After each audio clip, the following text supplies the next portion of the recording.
už stihol sa porozprávať, pofotiť, popodpisovať kartičky. Čaká nás jeden fantastický deň na hrade, ku ktorému sa viažu moje spomienky, lebo jednu z prvých epizód našej relácie, keď som ju ešte točil s Ďurkom Bačom, sme natáčali práve v Leviciach a práve tu, na tomto brale, sme obaja s Jurajom sedeli a robili sme jeden z vôbec prvých našich televíznych rozhovorov, takže veľmi sa teším, že som sa s odstupom rokov opäť vrátil do Levíc a verím, že zakladáme tradíciu a že minimálne teda raz do roka sa tu budeme spolu vidieť. Takže Peťa, ďakujem, že si ma pozvala, zavolala a poďme na to. Ďakujeme aj my a môžeme vlastne začať besedou.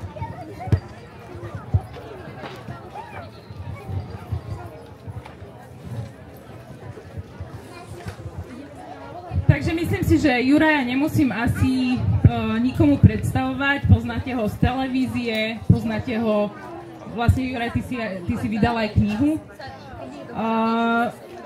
Ja by som začala možno že takou otázkou, či existujú vôbec neposlušné psy, alebo je to vlastne iba vizitka majiteľov?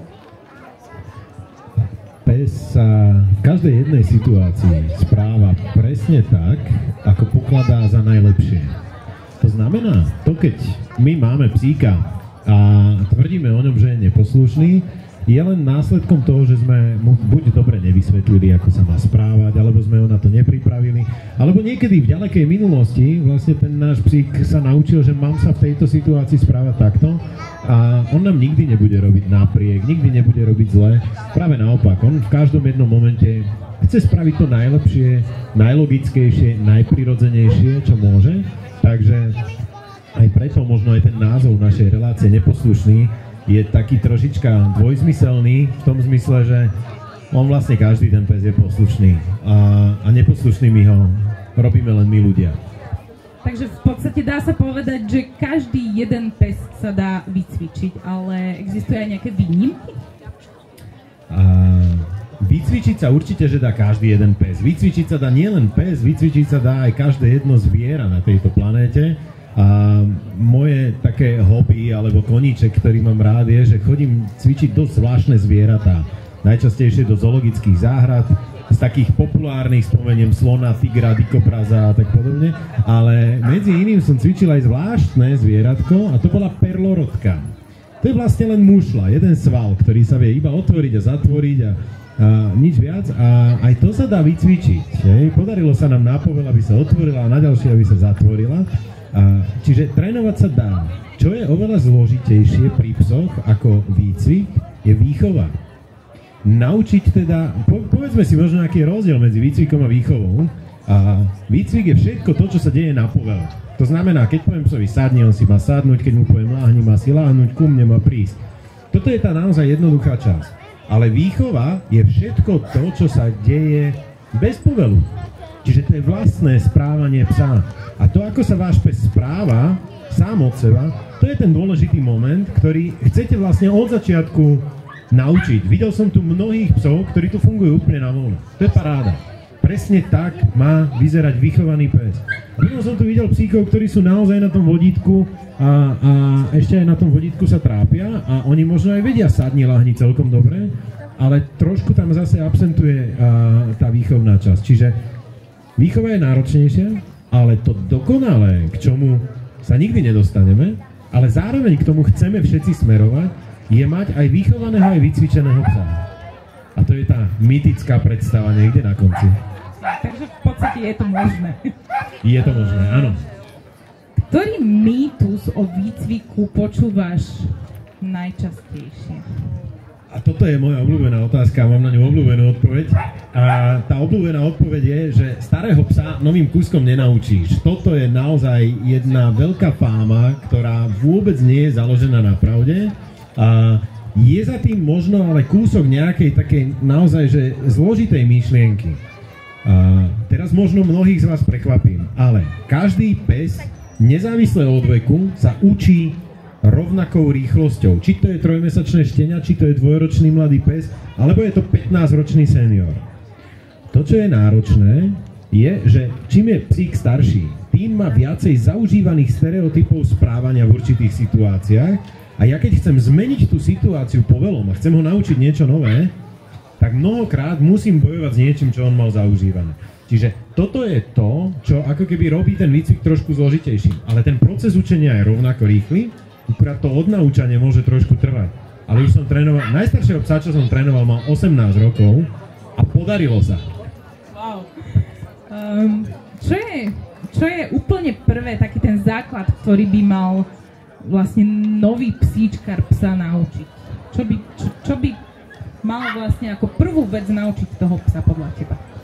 Prvú vec by nemal učiť psa, ale seba samého. A jasné, psa, keď už idem podľa nejakej metodiky, tak prvá vec, ktorú naučíme je, aby sa mi pes pozrel do očí, vždy keď na ňo zavolám menom, čiže nejaký očný kontakt. Ale toto je podľa mňa už veľmi, veľmi ďaleko a musíme ísť oveľa skôr. Oveľa skôr to začína tým prvým momentom, keď si vyberiem to šteniatko, či už v chovateľskej stanici, alebo z útulku, alebo kdekoľvek. A teraz zoberiem to šteniatko, donesem ho domov. Čo spraví väčšina z nás? A ja som tam patril a potom som sa veľa učil a zistil som, že nie. Čo spravíte, keď si donesete štenia domov? Dáte mu napapať misku, ukážete mu, tu bývaš, toto je tvoje a v podstate príde malé šteniatko a teraz je mu povedané, žrádla máš koľko chceš, kedy chceš, neobmedzene a toto je celé tvoje a my sme tu hoteloví hostia, tak naviguj nás. Čiže úplne prvú vec spravím je, že sa tomu šteniatku hneď tak akože položím, že ja ťa budem poslúchať. A s tým začneme bojovať kedy? Keď má 8, 9, 10 mesiacov, vojde do puberty a zrazu si povieme, že ale teraz na to privolanie by si mohol prísť. Hej? Už to je celkom fajn, lebo tam už bežíš odo mňa 100 metrov a už je to ďaleko, bojím sa. Ale to šteniatko predtým pol roka dostávalo informáciu, dostaneš čo chceš. Keď si niečo vypýtaš, ja hneď všetko nechám tak a idem ti to splniť. A bohužiaľ tam je chyba. Čiže toto je to, čo treba učiť ako prvé. A naučiť seba samého, nedať svojmu psovi vždy všetko to, čo práve chce, alebo poviem to ešte inak, neposlúchať svojho psa. Lebo chcem mu dať to, čo si žiada. Ale chcem mu to dať možno nie hneď, možno o 5 minút, o 10 minút, dám mu to nakoniec vždy, ale už nebudem mať to moje šteniatko pocit, že aha, tak ja si môžem všetko vypýtať a všetko to hneď mám. Ale budem mať pocit, že niekedy preto musím niečo spraviť, niekedy to príde s odstupom času a tak ďalej. Čiže vlastne ten pes by si to mal ako tak nejako zaslúžiť, alebo za niečo. Ty si mi veľmi dobre nadhodil privolanie psa. Najčastejší problém majiteľov. Moja otázka je, prečo ho psi tak radi ignorujú? A dá sa vôbec naučiť, by som povedala tak až 100% spoľahlivé privolanie bez ohľadu na všetky rušičky okolia? Privolanie je najťažším povelom, ale zároveň podľa mňa najdôležitejším, lebo pes je dynamické zviera. Psík je zvieratko, ktoré má byť v pohybe. A pokiaľ ja neviem pustiť svojho psa na voľno, ja som presvedčený o tom, že ten psík sa trápi. Každý pes má mať ten voľný pohyb. Keď už nemám to dokonalé privolanie, tak aspoň chodím s mojím psom do nejakých priestorov, ktoré sú bezpečné, oplotené. To je mimochodom možno téma, ktorú dneska ešte budeme trošku rezonovať, lebo začína sa rodiť taká myšlienka, že by sme v Leviciach mohli v nejakej spolupráci vymyslieť nejaký bezpečný oplotený priestor pre psíčkarov, ale potrebujem dať tomu psovi voľnosť. A na to, aby som mu dal voľnosť, potrebujem mať funkčné privolanie. V druhej väčšine prípadov, aj keď pôjdem do toho psieho parku, tak na konci tam jednoducho musím mu povedať, že vieš čo, stačí a už musíme ísť domov. Takže prídi ku mne. Tým pádom mám na tom pracovať od malého mala. A veľká väčšina ľudí mi povie, keď k ním prídem domov, že pán Ferko, nám to privolanie výborne funguje doma, ale vonku vôbec. A ja vždy na to poviem, že tak ste si práve odpovedali. Netrénujte doma, ale vonku. A v momente, keď začnete trénovať vonku, bude to fungovať. To je ako liečiť kinetózu psa, ktorému je zle v aute, ju liečiť doma v byte. Jednoducho to musím robiť v tom aute. Takže trénujte so psom tam, kde to budete potrebovať, trénujte so psom tam, kde to je možno ešte náročnejšie. Ja mám veľmi rád takéto príslovie, že ťažko na cvičisku a potom ľahko na boisku. Takže veľa tréningu a samozrejme ten tréning má byť dôsledný. Čiže u mňa je úplne alfa omega dlhá stopovacia šnúra. Akurát teraz vidím, že tam pán vyťahuje z kufra modrého auta nejakú gurtňu, hej, tak to je presne to, že keď nemám to stopovacie vodítko, zoberiem dlhú gurtňu, priviažem psovi na obojok, pustím ho na voľno a v momente, keď sa postavím na koniec tej gurtne a poviem mu, hej Punťo, poď ku mne. A Punťo sa na mňa pozrie, že nejdem. A čo vtedy spravím? No zmením sa z psíčkara na rybára, zdvihnem tú gurtňu zo zeme a dotiahnem si toho psíka ako kapra na udici, ale on sa naučí jednu dôležitú vec. Keď sa povie ku mne, prídem tak či tak. Ale keď prídem dobrovoľne, dostávam výplatu. Máškrtku, pohľadkanie, pochválenie. A keď neprídem dobrovoľne, tak ma zrazu niečo bude ťahať, ale skončí to tak isto. A pes je obchodník, pes je, ja by som dokonca povedal, že dokonalý slovenský podnikateľ. On si strašne rýchlo zráta, za čo má najväčší zisk, za čo najkratší čas. Hej? A pri tom privolaní je to dosť jasné. Prídem, žrádlo. A začne to fungovať. A potom môžeme ísť do levelu, že za chvíľku nám tu prídu robiť ukážky z športovej kinológie. To sú naozaj špičkovo vytrénovaní psi, ja by som si netrúfol takého psa trénovať.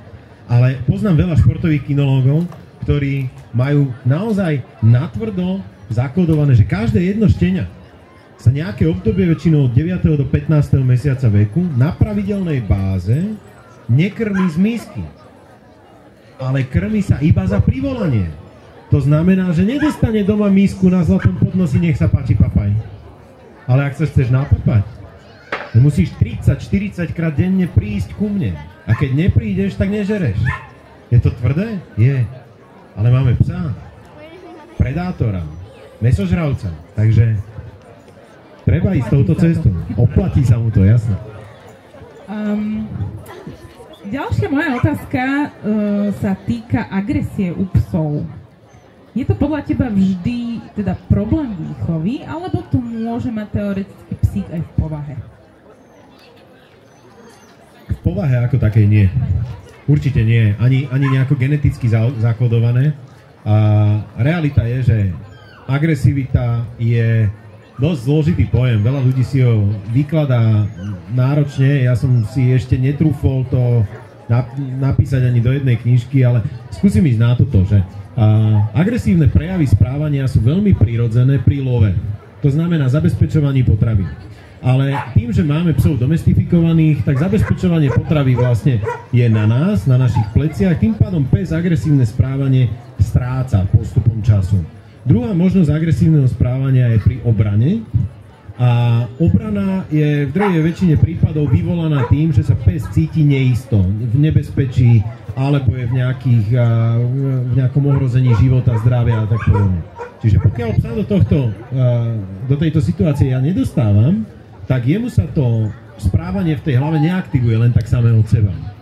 A potom existuje aj pojem tzv. Aktívnej agresivity a to je forma, ktorá už vyslovene sa musí učiť. To sú napríklad zásahové psy v ozbrojených silách, ktoré vedia mať smerovanú aktívnu formu agresivity na určitý objekt, človeka, psa, zviera a tak ďalej. Vedia agresívne vyštartovať a zareagovať. Čiže z týchto troch, ktoré ja pokladám za 3 základné, ako keby modely agresívneho správania, sú v podstate všetky 3 vybudované človekom. Lebo ak by som ich ja nebudoval v hlave toho psa, tak sa psovi same od seba nezrodia. Hej, ďakujem. Veľa ľudí si myslí, že pes potrebuje iba veľa lásky. Dá sa pes podľa teba rozmaznať až do takej miery, že sa stane nezvládnutelným? Pes sa stane agresívnym práve vtedy, keď ho veľa rozmaznávam. Čiže prepojím tieto dve témy dohromady. Poďme si to popísať, poďme si to povedať. Prinesem si domov šteniatko. Moje šteniatko, nejak francúzsky buldoček, hej? Super príklad. Takže, mám francúzskeho buldočka, francúzsky buldoček vždycky chce sa hrať s žltou kačičkou, takže mám žltú kačičku francúzskeho buldočka. A teraz, ja francúzskému buldočkovi nikdy kačičku nebudem brať, lebo je to malé šteniatko, ale potom zrazu kačičku rozhryzie na cimpr-campr a ja mu musím kúpiť novú a dosť ma to neteší, keď už je to 753.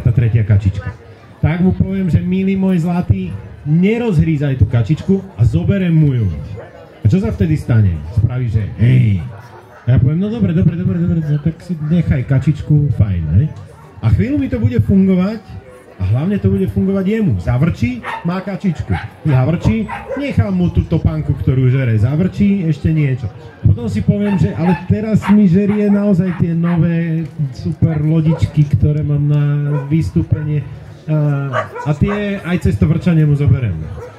A vrčanie mu nefunguje, tak cvakne.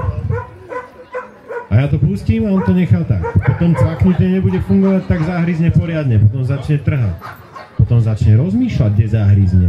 A pes vie veľmi dobre, že pod pazuchou a túto vnútorná strana stehna, že to sú naozaj citlivé miesta. A už si začne vyberať. A zrazu sme sa po rebríčku agresívneho správania dostali na úplný vrchol, kde ten pes začína rozmýšľať, ako mi vážne ublíži, akým spôsobom ma dokonca môže za určitých okolností zabiť. A celé to začalo iba tým, že všetko môže. Takže nerozmaznávajte svojich psov. Alebo rozmaznávajte ich zdravo.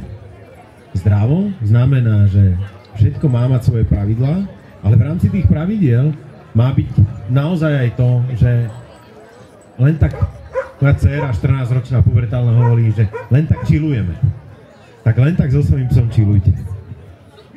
Aký je tvoj, alebo spomenieš si na nejaký tvoj najvtipnejší alebo najbizarnejší prípad z praxe pri výcviku, s ktorým si sa stretol? No tých bolo od vývisu sveta. Ja som tento rok, tuším, prekročím, že 25 000 psov, čo mi prešlo rukami. A to je už veľké číslo. Takže idem na také ako keby veci z iného sveta. Skúsim povedať zo pár takých. Tak jedna vec z iného sveta, dostal som úlohu naučiť psa voziť sa súkromným lietadlom. A teraz prišiel som do toho súkromného lietadla, zablokovali sme na 3/4 hodinu celé bratislavské letisko a ja už som nastupoval a zrazu ma pilot vyhodil, že von, hneď. A ja vravím, že čo? On, že nevyzul si sa. Do toho lietadla som sa musel vyzuť, lebo tam bol červený koberček a psovi sme museli utrieť packy. No tak toto ma úplne odpálilo.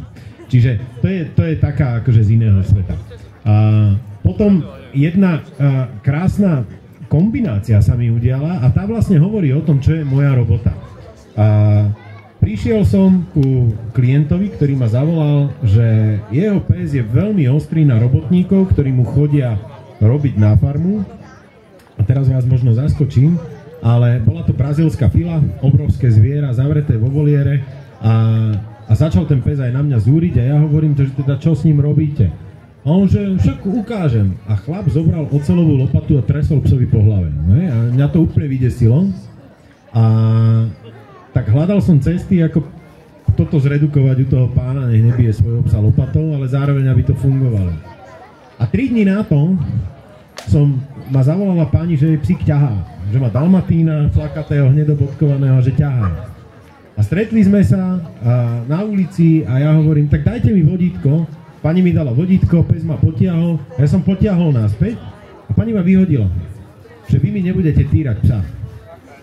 Lebo to sa nemôže vodítkom, že to je týranie, to sú tvrdé metódy a tak ďalej. Čiže ja som teraz sa dostal do situácie, že ja som za 3 dní mal chlapa, ktorý klče svojho psa oceľovou lopatou po hlave, ale to boli naozaj že bomby. A pani, ktorá pes ťahá na vodítku, ale nemôžeme potiahnuť vodítkom, lebo to je už týranie. Čiže toto bol kontrast obrovský a to bol aj moment, kedy ja som si uvedomil, že moja úloha vlastne je veľmi zvláštna. Ja nemám jeden nástroj, pomocou ktorého ja dokážem každú jednu situáciu vyriešiť. Ja musím prísť do rodiny, ku každému z vás. Prídem domov, musím spoznať vás, akí ste ľudia. Keby som tomu pánovi s tou lopatou povedal, že tuto teraz máš krtka, tak si klope po čele a nerieši. Keby som tej pani povedal, že viete čo, tak pes vás ťahá, tak dáme, ja neviem, oceľové lanko alebo škrťací obojok, no v žiadnom prípade. Čiže idem k vám, spoznám vás ako rodinu, spoznám vášho psa a z toho obrovského množstva metód a postupov, ktoré existujú, ja vyberiem ten, ktorý sedí nielen vášmu psovi, ale aj vám ako rodine. A s týmto sú potom spojené množstva veselých príhod, naozaj. Niektoré smutnejšie, niektoré šťastnejšie. No a samozrejme najšťastnejšia príhoda, na ktorú vždy rád spomínam, je, že sme trénovali psíka na golfovom ihrisku, aby nenaháňal loptičky. A po 20 minútach pán majiteľ už medzi časom odišiel a povedal, že Ďurko, ale ja ho mám tak rád, vieš čo, netrápme ho, to nevadí, že naháňa tie loptičky. A odtedy ten pes naháňa loptičky. A hotovo, takže dohodli sme sa, že sa nedohodneme. To je krásne. Dobre, máme už veľa hodín, takže ja mám pre teba poslednú otázku. Prečo podľa teba, alebo teda prečo by malo mať každé jedno mesto výbeh alebo nejaký oplotený priestor pre psov a tiež k dispozícii výcvikovú školu pre psov? Tak, rozdelím to na dve časti. Tá prvá časť je, že prečo by malo mesto mať oplotený výbeh a odpoviem na to takou asi divnou protiotázkou, že prečo by malo každé mesto mať potraviny. Hej? Alebo prečo by každé mesto malo mať materskú školu, škôlku a tak ďalej. Je to z môjho pohľadu úplná nevyhnutnosť a hovorím o tom už skoro 15 rokov a je to práve 15 rokov, čo sme otvorili vôbec prvý oplotený výbeh pre psov na Slovensku v bratislavskej Petržalke a odvtedy sú to už vysoké stovky, ktoré vznikli. Je to bezpečný priestor pre psíčkarov. Toto je strašne dôležitá informácia, lebo realita je, že slovenská legislatíva hovorí, že celé Slovensko je polovný revír. Okrem miest, ktoré sú z toho vyňaté. Čiže vy ako náhle prekonáte hranicu mesta, idete do prírody, riskujete, že vám polovníci môžu povedať, že tam nemáte čo hľadať, môžu ublížiť vášmu psovi. V meste púšťať psa na voľno je komplikované. Auta, premávka, psíčkari, nepsíčkari a v neposlednom rade aj hygiena. Čiže povedať psíčkarom, tu máte niečo, čo patrí vám, je to, čo potrebuje každá jedna komunita. Každý jeden človek potrebuje vedieť, kam môže ísť. Ale má to aj velikánsku výhodu, že možno tu sú medzi vami aj takí, ktorí tých psov príliš nemusíte a prišli ste sa pozrieť, ako sa to dá riešiť. Aj tam je jasné, že OK, tak keď žijem na sídlisku a na tom sídlisku je tu oplotený výbeh pre psov, no tak tam nepôjdem, keď tých psov nemám rád. Čiže nemá to byť také, ako niekde sa to preháňa, hej, napríklad v Amsterdame je naozaj že tvrdé pravidlo, že pes môže byť na voľno iba v oplotenom výbehu. To, že ich majú 1900 tých oplotených výbehov, alebo koľko je druhá vec, ale to zase je za mňa ako keby príliš tvrdé.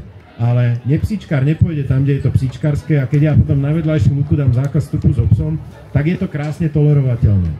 No a v neposlednom rade ten oplotený výbeh tvorí komunitu. Tam sa stretávajú ľudia, tam sa spoznávajú ľudia. A tí, čo máte psov, viete, že keď idete na prechádzku a stretnete sa s iným psom a vaši psi sa chcú hrať, tak z vás sa časom stanú kamaráti. Vytvára to veľmi dobré medziľudské vzťahy, vytvára to veľmi príjemné prostredie a zaujímavý poznatok je, že Psí park v Petržalke, ktorý sme založili pred 15 rokmi, je dlhodobo najčistejšie miesto v Petržalke, čo sa týka psích exkrementov. Tam sa vytvorila taká komunita, ktorá sa navzájom upozorňuje a upratuje po sebe a tak ďalej. Čiže toto je vynikajúce. No a čo sa týka výcvikovej školy, tak výcviková škola by mal byť záujem prednostne, a teraz to poviem škaredo, politikov. Lebo keď mám v meste školu pre psov, tak tá škola pre psov spraví čo? Že sú psi vo všeobecnosti oveľa lepšie vytrénovaní. Keď sú lepšie vytrénovaní, vzniká menej konfliktov. Keď vzniká menej konfliktov, znamená to, že sú ľudia tolerantnejší voči psíčkarom. A keď sú ľudia tolerantnejší voči psíčkarom, je viacej psíčkarov. Viacej psíčkarov je lepšie pre deti, lebo deti majú vyrastať so psami a ideme do začarovaného kruhu, ale tým pozitívnym smerom. Takže každé mesto, a špeciálne najväčšie okresné mesto na Slovensku, má mať nie jeden, podľa mňa do Levíc aspoň 5 výbehov pre psov a nie jednu, ale aspoň 3 výcvikové školy. To je to, čo by tu malo naozaj fungovať a ja pevne verím, že začíname túto cestu a že sa po nej ideme vybrať ďalej. Budeme tu mať presne diskusiu o tom, o nejakých inšpiráciách, ako je to vo svete. Bude tam aj veľmi zaujímavé porovnanie s mestom, ktoré je rovnako veľké ako mesto Levice. Takže ak vydržíte a budete nás pozorovať ďalej, alebo teda počúvať, tak sa dozviete, že koľko teda v porovnaní s takým mestom výbehov má, to bol konkrétne Tel Aviv. Ja ešte nadviežem na tú komunitu, to si povedal veľmi správne, pretože napríklad ja keď chodím venčiť svojho psa, tak stretávam veľa mojich susedov. Ja nepoznám každého suseda po mene, ale poznám každého toho susedného psa po mene, takže je to naozaj úžasné. Juraj, ja ti veľmi pekne ďakujem za tento rozhovor. Veľmi dobre sa mi s tebou rozprávalo. Škoda, že máme naozaj obmedzený čas, ale máme tu v programe ešte ďalšie veci. Vy, ak by ste chceli, samozrejme Juraj tu bude pobehovať, takže môžete sa s ním rozprávať. Ak máte nejaký problém, samozrejme komunikujte s ním. No a s Jurajom nás čaká potom ešte vlastne súťaž a samozrejme verejný tréning. Takže ďakujem veľmi pekne, Juraj, Ferko. Ďakujem aj ja. A ja teda, ak môžem, ja ešte si spravím trošku aj reklamu, alebo teda nejakú koordináciu.